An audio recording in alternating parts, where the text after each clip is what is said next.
Hey guys, I'm Untitled Chapter, and I've been hands-on with the new Samsung Galaxy S20 ULTRA 5G. And along with the new S20 and S20 Plus, these are probably the most leaked phones ever.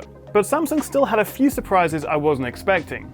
As you would expect though, for the eye-watering price of about £1,300 or $1,400, the Ultra is an incredible phone. So let's get the specs out of the way first, and for me the biggest upgrade is the new quad camera setup, the 120Hz screen, and huge 5000 mAh battery.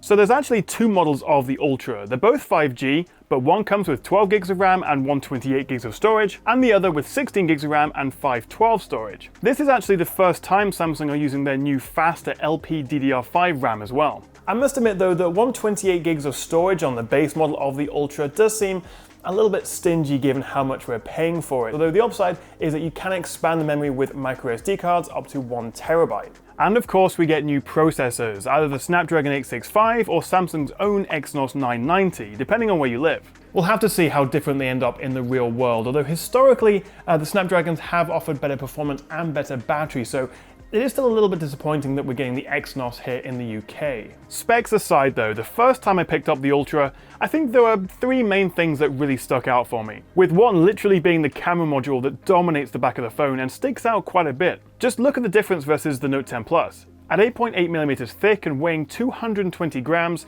it's pretty hefty. However, the rounded corners and the fact it's taller rather than wider thanks to the new 20:9 aspect ratio means it doesn't actually feel uncomfortable to hold. And the third thing I noticed is, well, just how boring the colors are. So the S20 and the Plus come in grey, pink or blue, whereas the Ultra is just grey or black. It's so dull. Where did the snazzy aura colors of the S10 and Note 10 go? Between all the new colors though, which one would you go for? Vote in the poll at the top right and let me know. Also, I have to show you this shot of all of us trying to get the best video of the new phones. This is what tech YouTubers look like in their natural habitat. But you know, we do it to bring you the best videos we can, so it would be awesome if you could hit that subscribe button. It makes it all worth it. So design-wise, they've trimmed the bezels a tiny bit, they've shrunk the hole punch selfie camera, given us the slightly taller aspect ratio, and added that massive camera module on the back. We still get stereo speakers, IP68 water resistance, and like the Note 10 Plus, it drops the Bixby button and the headphone jack that we had on the S10 Plus.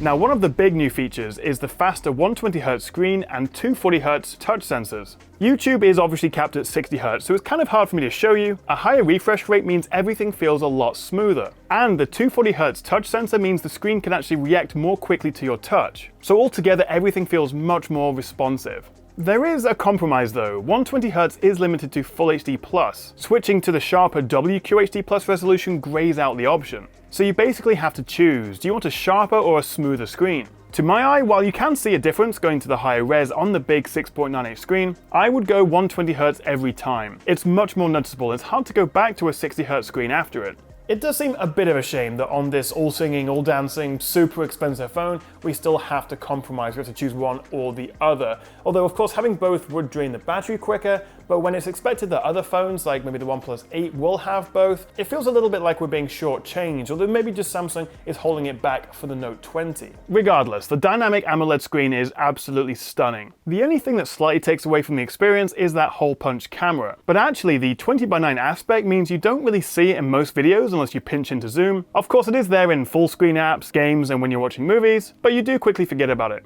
So all the hardware is very impressive, but the software is just as important, and the S20 ships with Android 10 and Samsung's One UI 2.1. With a similar but slightly cleaner interface, fully integrated dark mode, but the best part is we now get Android 10 swipe in from the edge to go back gesture. For years now, one of my main issues with Samsung phones, as good as they are, is the speed it takes to update their software. It feels like an absolute age. It's usually a whole year before you'll get the next version of Android when it coincides with the next phone launch. So while this will be coming to older phones as well, it's a really nice to have sort of quality of life feature. One area I am a little bit disappointed in though is when it comes to unlocking the phone. The S20 uses the same ultrasonic fingerprint reader as the Note 10 Plus, which is fine, but I was expecting Qualcomm's new and much bigger 3D Sonic Max sensor.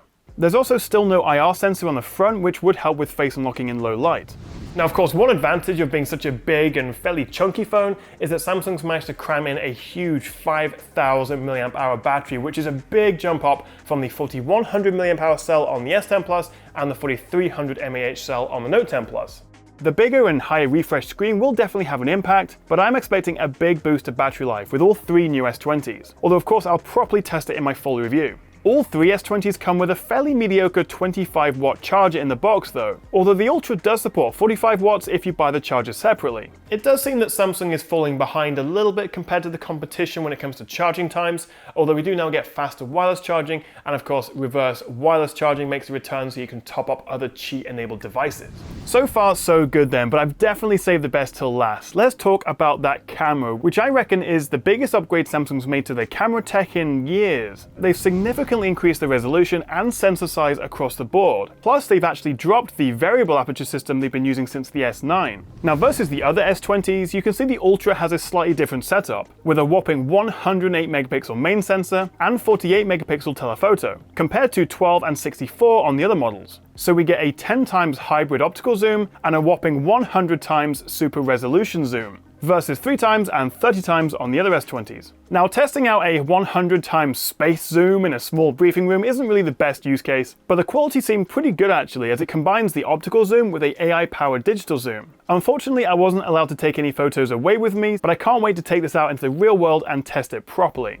It also does a pretty good job at smoothly transitioning between the lenses as I switch from 0.5 times ultra-wide to the main lens and then zoom in. It's still not as smooth as the iPhone, but that doesn't have anywhere near the same zoom capabilities as this.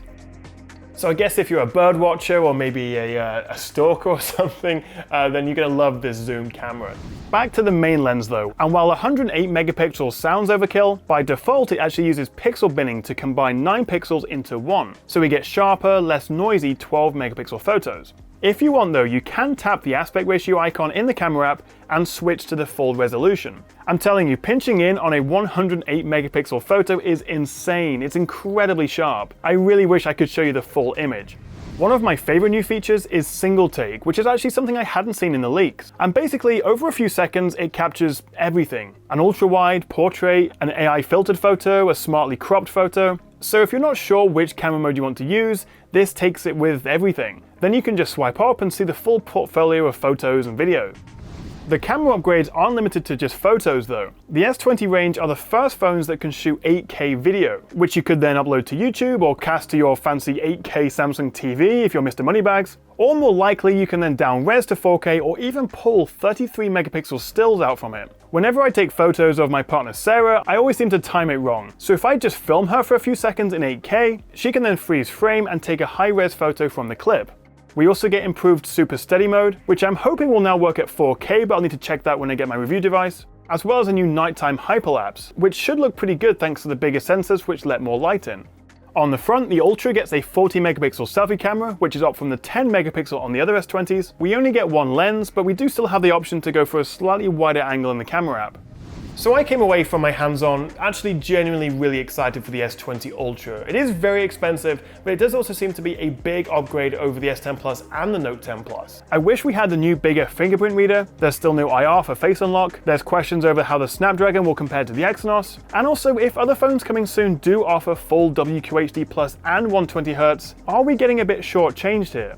Make sure you have subscribed though, because my full review as well as battery tests and camera comparisons are coming very soon. But in the meantime, let me know what you make of the S20 and the Ultra in the comments below. Do you think Samsung's done enough to convince you to upgrade, or do you think they're just too expensive and not really worth it? Do let me know below. Thank you so much for watching guys, and I'll see you next time right here on the Tech Chap.